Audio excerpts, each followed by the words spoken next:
Okay, so in this video what I'm going to show you is how to do text alignment and also how to do bullet points and numbering.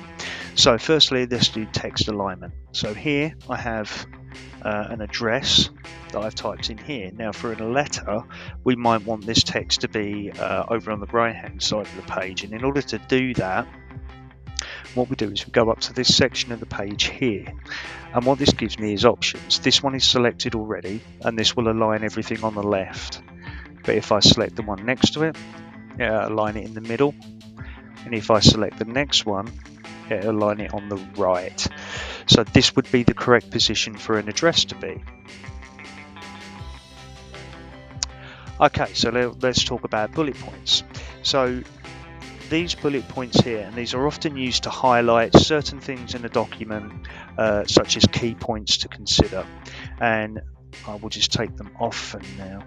And the way we do this is simple. We highlight the information that we need bullet pointed, and where the alignment was, if you just go up a bit, it will have a bullet point counter here. If I click on that, it will turn it into bullet points. But I can also choose the down arrow to select different types of bullet points. I could go square, circular, ticks, all sorts of different options there. I'm just going to go circular, and that's bullet points. I could also do it as a numbered list by clicking right next to the bullet points. There's a numbered list here. I could click on that, and as you can see, this now numbers it for me as well.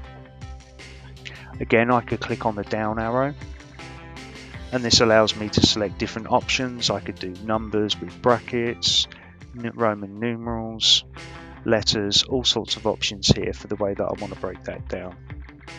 Now, an additional way of doing it is simply by pressing 1.